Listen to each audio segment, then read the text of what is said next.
If you need to advise the youngsters who are watching the podcast, learning ki strategy చేసుకోవడానికి ఏదైనా చిన్న tip లాంటిది ఏమైనా చెప్తాను సార్. ప్లీజ్. ఈ 137 రూల్ వల్ల ఏమవుతుందంటే subconsciously you have given an instruction to your brain, this is an important information you cannot miss. నువ్వు ఇప్పుడు ఒక పుస్తకం పట్టుకొని కూర్చుంటే రాత్రి ఏదైతే 3 గంటలు పట్టిందో 30 నిమిషాల్లో నీకు వస్తుంది. These are the 5 qualities of a student as per the Vedic law. ఎందుకంటే చిన్నప్పటి నుంచి మనకి ఇదే ఏదో బుద్ధి నేర్పించారు కాబట్టి, because of our failed education system. So that is failed sir. Sir simple sir. Best of talks full పాడ్కాస్ట్లో నుంచి బెస్ట్ పార్ట్స్ అన్నీ ఇక్కడ అవైలబుల్ ఉంటాయి. Do watch it. అంటే ఇప్పుడు మీరు లెర్నింగ్ స్ట్రాటజీ మాట్లాడుతుంటే నాకు రెగ్యులర్గా నేను ఒకటి బిలీవ్ చేస్తాను. So every one has their own pattern కదా సార్, లెర్నింగ్కి కానీ లేకపోతే ఏమైనా చేయడానికి. So I strongly believe that learning it self is a skill. అంటే ఎట్లా చదవాలి, ఎట్లా నేర్చుకోవాలనేది ఒక స్కిల్. సో ఆ సెన్స్లో కనుక మీరు if you need to advise the youngsters who are watching the podcast, అది ఏ స్ట్రీమ్ అయినా కానివ్వండి, not just UPSC, in case లెర్నింగ్కి స్ట్రాటజీ చేసుకోవడానికి ఏదైనా చిన్న టిప్ లాంటిది ఏమైనా చెప్తాను sir. Please. Actually excellent point sir. Sir నేను పిల్లలకి ఎప్పుడు ఏం చెప్తానంటే learn to analyse. Learn to analyse అంటే మీ దగ్గర ఒక పేజ్ ఇన్ఫర్మేషన్ వచ్చింది, అసలు what is the author trying to tell me is the question. Not ఆ డేటాని అండర్లైన్ చేసి 10 సార్లు రివైజ్ చేయడం కాదు. ఆ డేటా హెల్ప్తో ఆథర్ నీకు ఏం చెప్పడానికి ట్రై చేస్తున్నాడు, అది analysis sir. Right. So once you start thinking on those lines, ఆ data will be in your subconscious mind forever. మనం ఏం చేస్తామంటే ఇన్ఫర్మేషన్, ఫ్యాక్చువల్ ఇన్ఫర్మేషన్ వెనక్కి పరిగెడతాం. ఎందుకంటే చిన్నప్పటి నుంచి మనకి ఇదే ఏదో బుద్ధి నేర్పించారు కాబట్టి, because of our failed education system. So that is failed sir. Sir simple sir. నేను బీటెక్ దాకా చదివాను, నాకు ఉద్యోగం రావట్లేదు. Why the government is not responsible? అంటే నాకు పనికి రాని చదువు ఎందుకు ఇచ్చావు? అంతే కదా sir. If that education till BTech is not giving me a job, why did you make me study it? Non compatible skill set. ఎందుకు? అండ్ సంవత్సరానికి 2 లక్షలు ఫీజులు పెట్టి 4 సంవత్సరాల్లో 5 నుంచి 10 లక్షలు నాతో ఖర్చు చేపించి నాకు 20,000 జాబ్ కూడా రావట్లేదు అంటే there is some big problem in the education system. Why is the government not addressing that system? So see that is where we need to understand sir. అందరికీ అదే పరిస్థితి కాదు. కొందరు మంచి జాబులు తెచ్చుకుంటున్నారు, కొందరు తేవట్లేదు. ఆ కొందరు ఎవరు తెచ్చుకున్న వాళ్ళు ఎలా అనలైజ్ చేశారు అన్నది మనం నేర్చుకోవాలి. రైట్. సో ఎప్పుడైనా సరే ఇన్ఫర్మేషన్ని డేటా పరంగా తీసుకోవద్దు sir. So learning is not data transfer, learning is processing of the data. ఆ ప్రాసెసింగ్ మీద మీరు కనుక చేస్తే sir UPSC will become a cake walk. కానీ పిల్లలు ఏం చేస్తారంటే డేటా వెనక పరిగెడతారు, అక్కడ ప్రాబ్లం వస్తుంది సార్. ఇంకో విషయం sir, success comes to somebody who will revise with a proper revision plan sir. Okay. There is a golden rule called 137 rule. Okay. అంటే ఈ రోజు జరిగిన పాఠము విదిన్ 24 అవర్స్ మొదటిసారి రివైజ్ చేయాలి. ఓకే. రెండోసారి విదిన్ 72 అవర్స్ 3 days లోపల రివైజ్ చేయాలి. ఓకే. మూడో రివిజన్ 7 days లోపల అయిపోవాలి. This is called 137 rule. Okay. ఈ 137 రూల్ వల్ల ఏమవుతుందంటే subconsciously you have given an instruction to your brain, this is an important information you cannot miss. ఇప్పుడు నేనే ఉన్నాను సార్, మీ స్టూడియోకి వచ్చాను. నేను లక్డీకా పూల్ నుంచి హిమాయత్ నగర్ వచ్చాను సార్. దాదాపు ఒక 3 kilometers సార్. దారిలో 100 బోర్డులు చూసి ఉంటాను sir. Will any board I remember? No. But I will remember the Hyundai board because it is a showroom kinda. Right. So I have given a message to my mind, remember the Hyundai showroom, I have to go to the same building, 3rd floor. So ఏమైంది? Because I regularly gave an input to my brain, Hyundai showroom, మధ్యలో 100 షోరూమ్లు ఉన్నాయి sir. కానీ నాకు ఆ board ఏదైనా గుర్తుంటుందా? ఏది గుర్తుండదు sir. ఎందుకంటే I have not given that instruction to my brain. Yes. So 137 rule. ఇంకొక ఎగ్జాంపుల్ చెప్తాను సార్, కామన్ మ్యాన్కి అర్థమయ్యేటట్టు. మీరు బస్ స్టాప్లో ఒక బస్సు కోసం వెయిట్ చేస్తున్నారు. 100V అనుకుందాం సార్. 100V బస్ కోసం మీరు బస్ స్టాప్లో వెయిట్ చేస్తున్నారు. 10 నిమిషాలు అయిపోయింది. వేరే నంబర్తో కొన్ని బస్సులు వచ్చాయి. 92 అయి ఉండొచ్చు, 8 అయి ఉండొచ్చు, 20 అయి ఉండొచ్చు, 50 అయి ఉండొచ్చు. మీరు 100V బస్సు వచ్చింది 15 minutes తర్వాత ఆ బస్సులో కూర్చున్నారు, వెళ్తున్నారు. ఒక 1/2 hour తర్వాత ఆ బస్ నంబర్లు ఏవైతే వచ్చాయో మీకు గుర్తుంటాయా సార్? 1/2 hour తర్వాత మర్చిపోతారు కదా సార్. కాకపోతే ఆ 100V ఎందుకు గుర్తుంది? Because you have given a signal to your brain, remember this number అనేసి. సో బ్రెయిన్ ఏం చేస్తుందంటే మనం రిపీటెడ్గా ఇచ్చిన ఇన్ఫర్మేషన్ని ఇది బహుశా my owner wants me to remember, so దాన్ని ఫ్యూచర్కి రిమెంబర్ అయ్యేటట్టుగా ఇన్స్ట్రక్షన్ పాస్ చేస్తుంది. Now I understand why were you so passionate about psychology.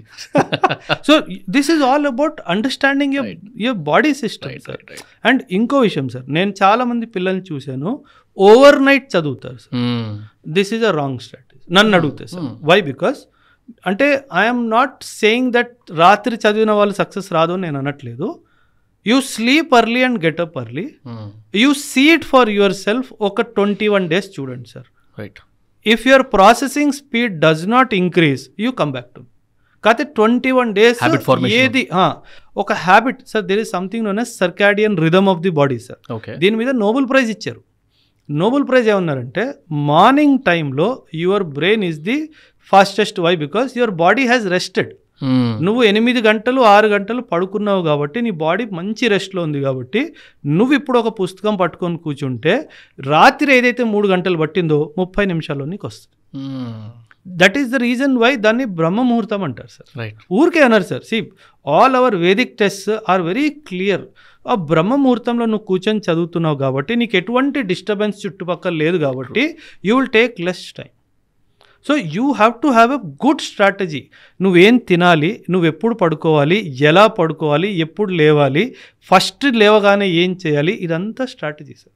So this has to be taught to the child. అంటే Day 1 నా దగ్గర ఫౌండేషన్ వచ్చిన పిల్లలు Day 1 నుంచి నువ్వు ఇది చేయడానికి వీల్లేదు. నేనైతే మీరు maybe you may not like this but నేను పిల్లలతో ఇన్స్టాగ్రామ్ యూట్యూబ్ డిలీట్ చేయిస్తాను. అవునా? డిలీట్ చేయిస్తాను. ఎందుకంటే ఇనిషియలీ 3-4 months నేను డిస్ట్రాక్షన్లా భావిస్తాను సార్. సో దాన్ని డిలీట్ చేయిస్తాను. Then gradually they will only tell మాకు దీని అవసరం లేదు సార్. ఎందుకంటే ఈ టైంలో మీకు ఇన్స్టాగ్రామ్ అవసరం లేదు సార్. ఈ టైంలో నీకు బుక్ కావాలి. సో నువ్వు ఆ బుక్ పట్టుకొని ఉంటే ఫస్ట్ 1 week ఇబ్బంది అవుతుంది సార్.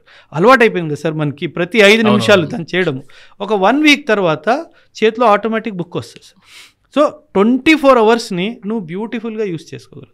సో ఇవన్నీ మారాలి సార్. మారితే ఖచ్చితంగా రిజల్ట్ వస్తుంది. Got it. సార్ అంటే బ్రహ్మముహూర్తం అంటే మీ సెన్స్లో what is the exact time? అంటే నేను ఒక టైం బ్రాకెట్ ఇస్తాను sir. Not exact time. 3:30 to 4:30 మధ్యలో ఒక స్టూడెంట్ లేవాలి సార్. ఓకే. అంటే వేదిక్ లెర్నింగ్లో 5 ways ఉన్నాయి సార్. ఇఫ్ ఒక స్టూడెంట్కు ఉండాల్సిన క్వాలిటీస్ సార్: కాక్ చేష్టం, బకు ధ్యానం, శ్వాన్ నిద్ర, అల్పాహారి, గృహత్యాగి. These are the 5 qualities of a student as per the Vedic లెర్నింగ్. కాక్ చేష్టం అంటే ఏ విధంగా ఒక కాకి ఇదేంటి ఇదేంటి ఇదేంటి అని ఉంటుందో నువ్వు కూడా యాజ్ ఎ స్టూడెంట్ నాలెడ్జ్ ఎక్కడి నుంచి ఇదేంటి ఇదేంటి అలా కాక్ చేష్టం.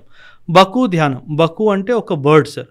తను ఎలాగైతే ఒక కాలు మీద నిల్చొని it will wait for the fish to come closer, నువ్వు కూడా అదే విధంగా తపస్సు చెయ్యాలి. కాక్ చేష్టం, బకు ధ్యానం. శ్వాన్ నిద్ర. శ్వాన్ అంటే డాగ్ సార్. ఒక చిన్న సౌండ్ వచ్చిన డాగ్ ఎలా లేస్తుందో నువ్వు కూడా అలాగే వెళ్ళాలి. డీప్ స్లీప్లో వెళ్తే నువ్వు చదువుకున్నదంతా ఎస్కేప్ అయిపోతుంది. Okay. So you are not suppose to go in deep sleep as per the Vedic లెర్నింగ్. కాక్ చేష్టం, బకు ధ్యానం, శ్వాన్ నిద్ర, అల్పాహారి. At any given point of time నువ్వు ఇక్కడ దాకా తినడానికి వీల్లేదు. బికాజ్ నువ్వు కడుపు నిండగా తినేసావంటే entire energies of the body are concentrated in digesting the food. నీ కాన్సన్ట్రేషన్ అవుట్పుట్ రాదు. సో అది అల్పాహారే ఉండాలి, తక్కువ తినాలి. నువ్వు మోర్ నెంబర్ ఆఫ్ టైమ్స్ తినొచ్చు కానీ పర్ ఎవ్రీ టైం తిన్నప్పుడు కొంచెమే తినాలి. సో కడుపు ఆకలితో ఉండాలి ఎప్పుడైనా. So your brain is the fastest. So and last is your గృహత్యాగి. గృహత్యాగి ఎందుకంటే మన గురుకుల్ సిస్టంలో మన ఇల్లు వదిలేసి మన గురువు ఇంట్లో ఉండి అక్కడ పనులు చేసుకుంటూ విద్య నేర్పించేవాళ్ళు సార్. అదేవిధంగా మీరు ఇప్పుడు కూడా మీరు ఇల్లు వదిలేసి ఒక ఇన్స్టిట్యూట్లో ఒక హాస్టల్లో ఉంటూ చదువు నేర్చుకోవాలి. సో ఈ 5 dimensions ఉన్న వాళ్ళకి ఖచ్చితంగా సక్సెస్ అవుతుంది. నేనేం చేస్తానంటే సార్ ఏకమ్ ఐఏఎస్ అకాడమీలో లక్ష్య ప్రోగ్రామ్ అనేసి ఒక program 5 AM program sir. Okay. Class starts at 5 AM in the morning sir. మీరు 5 AM క్లాస్ అటెండ్ అవ్వాలి అంటే ఖచ్చితంగా 4-4:30 మధ్యలో లేవాలి సార్. సో ఏం చేస్తానంటే ఫౌండేషన్, కొంతమంది ఫౌండేషన్ చేస్తున్నప్పుడు కూడా తీసుకుంటారు, కొంతమంది ఫౌండేషన్ అయిపోయాక కూడా తీసుకుంటారు. ఈ 5 to 7 AM ఈ టైం ఏదైతే ఉందో నేను మ్యాక్సిమం అవుట్పుట్ ఇవ్వడానికి ట్రై చేస్తాను. So this is my most successful program sir. ఎందుకంటే పిల్లలు ఈ 5 AM to 7 AM generally waste చేసుకుంటారు. సో టైం వేస్ట్ అవ్వకుండా your day started on a positive note. నువ్వు తొందరగా లేచావు, మిగతా వాళ్ళు లేచే ముందు నీ 2 hours క్లాస్ అయిపోయింది. So you are on a confident only for the UPSC aspirants.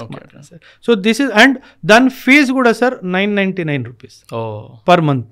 So this is how I am motivating people to get up early in the morning and do their bit, sir. Why don't you plan for a regular student also, sir? Infrastructure లేదు sir. నాకు చాలా pressure ఉంది sir parents దగ్గర నుంచి. Intermediate అయిపోయిన తర్వాత పిల్లల్ని పంపించేస్తాము, నువ్వు గ్రాడ్యుయేషన్తో పాటు ఇవన్నీ చేయొచ్చు కదా అనేసి. ఇన్ఫ్రాస్ట్రక్చర్ లేదు. So we'll definitely I do it in future, but not immediately. Hopefully I'm sure చేస్తాను సార్, చేయాలి సార్. నాకు ఒక కళ ఉంది సార్. నేను పాస్ట్లో గతంలో కూడా మాట్లాడాను దీని గురించి. UPSC is dominated by north Indians. I want my Telugu states to dominate UPSC. నాకు 1, 2, 3 ర్యాంక్ కావాలి. అది 26లో వస్తుందో, 2027లో వస్తుందో, 28లో వస్తుందో, అప్పటి వరకు నేను వదిలేదే లేదు సార్. నాకు ర్యాంక్ 1, ర్యాంక్ 2, ర్యాంక్ 3 అది మన తెలుగు స్టేట్స్, తెలంగాణ అయి ఉండొచ్చు, ఆంధ్ర అయి ఉండొచ్చు, ఏ ఇన్స్టిట్యూట్ అబ్బాయినా పర్వాలేదు సార్. కానీ మన పిల్లలకి 1, 2, 3 రావాలి. అండ్ అది ఖచ్చితంగా జరిగి తీరుతుంది sir. I wish it happens sir. Thank you very much sir. Thanks for watching the clip. Full podcast చూద్దాం అనుకుంటే వాచ్ ఇట్ హియర్.